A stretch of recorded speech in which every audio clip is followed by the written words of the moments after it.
नमस्कार मित्रांनो, the GK zone Marathi या चॅनलमध्ये आपले स्वागत आहे। स्पर्धे परीक्षेसाठी अतिशय महत्त्वाचे प्रश्न आपण पाहणार आहोत। चला तर सुरू करूया। भारतीय हवाई दलाचा वायुशक्ती 2024 सराव कोठे आयोजित करण्यात आला आहे? भारतीय हवाई दलाचा वायुशक्ती 2024 सराव पोखरण येथे आयोजित करण्यात आला आहे। क्रीडापटूसाठी राखीव जागा ठेवणारी देशातील टिंबटिंब ही पहिली IIT ठरली आहे। क्रीडापटूसाठी राखीव जागा ठेवणारी देशातली IIT मद्रास ही पहिली IIT ठरली आहे। भारत आणि कोणत्या देशात MQ-9B या ड्रोन खरेदीचा करार झाला आहे? भारत आणि अमेरिका या देशात MQ-9B या ड्रोन खरेदीचा करार झाला आहे। PM विश्वकर्मा योजनेअंतर्गत महाराष्ट्र राज्यात कोणाच्या हस्ते 101 कौशल्य केंद्राचा शुभारंभ करण्यात आला आहे? PM विश्वकर्मा योजनेअंतर्गत महाराष्ट्र राज्यात एकनाथ शिंदे यांच्या हस्ते 101 कौशल्य केंद्राचा शुभारंभ करण्यात आला आहे। महाराष्ट्र राज्यात कोठे श्वान प्रशिक्षण केंद्र उभारण्यात येणार आहे? महाराष्ट्र राज्यात गोजुबावी बारामती येथे श्वान प्रशिक्षण केंद्र उभारण्यात येणार आहे।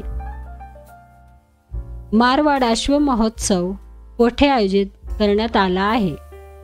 मारवाड अश्व महोत्सव जोधपूर येथे आयोजित करण्यात आला आहे। सांताक्रूझ हे विमानतळ खालीलपैकी कोणत्या शहरामध्ये आहे? सांताक्रूझ हे विमानतळ मुंबई या शहरामध्ये आहे। 1 मे 1981 रोजी रत्नागिरी जिल्ह्याचे विभाजन होऊन खालीलपैकी कोणता नवीन जिल्हा निर्माण झाला? 1 मे 1981 रोजी रत्नागिरी जिल्ह्याचे विभाजन होऊन सिंधुदुर्ग हा नवीन जिल्हा निर्माण झाला। पचन कार्यात मदत होण्यासाठी जठरात कोणत्या आम्लाचा स्राव होतो? पचन कार्यात मदत होण्यासाठी जठरात हायड्रोक्लोरिक ॲसिड या आम्लाचा स्राव होतो। महाराष्ट्रातील पहिले पक्षी अभयारण्य कर्नाळा हे खालीलपैकी कोणत्या जिल्ह्यात आहे? रायगड जिल्ह्यात आहे। महाराष्ट्रातील पूर्ण विद्युतीकरण झालेला पहिला जिल्हा कोणता आहे? महाराष्ट्रातील पूर्ण विद्युतीकरण झालेला पहिला जिल्हा वर्धा आहे। लाकडी खेळणी तयार करण्यासाठी खालीलपैकी कोणते ठिकाण प्रसिद्ध आहे? लाकडी खेळणी तयार करण्यासाठी सावंतवाडी हे ठिकाण प्रसिद्ध आहे। यावल हे अभयारण्य खालीलपैकी कोणत्या जिल्ह्यामध्ये आहे?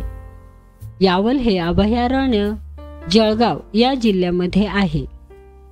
महाराष्ट्राची भाग्यलक्ष्मी असे कोणत्या नदीला म्हटले जाते? महाराष्ट्राची भाग्यलक्ष्मी असे कोयना नदीस म्हटले जाते। दिना हे धरण खालीलपैकी महाराष्ट्राच्या कोणत्या जिल्ह्यात आहे? दिना हे धरण महाराष्ट्राच्या गडचिरोली जिल्ह्यात आहे। आंबा घाट हा खालीलपैकी कोठून कोठे जाताना लागतो? आंबा घाट हा कोल्हापूरहून रत्नागिरीला जाताना लागतो। दाभोळ ही महाराष्ट्रातील खाडी खालीलपैकी कोणत्या जिल्ह्यामध्ये आहे?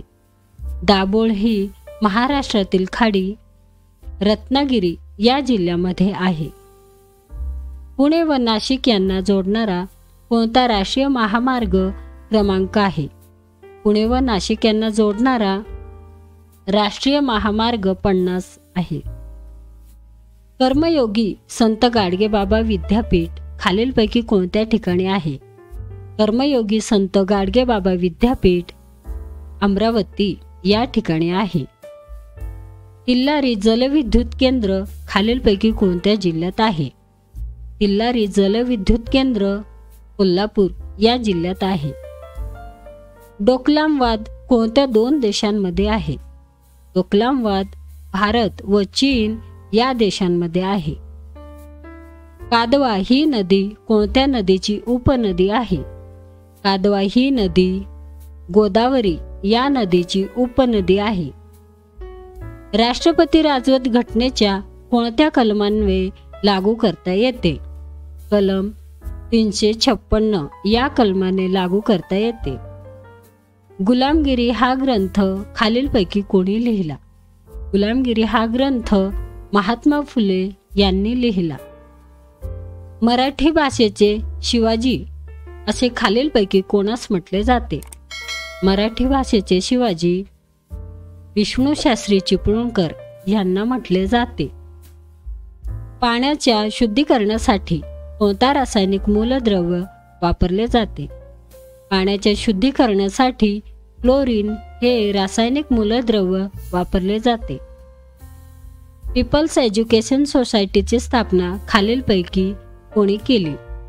पीपल्स एज्युकेशन सोसायटीची स्थापना डॉक्टर बाबासाहेब आंबेडकर यांनी केली.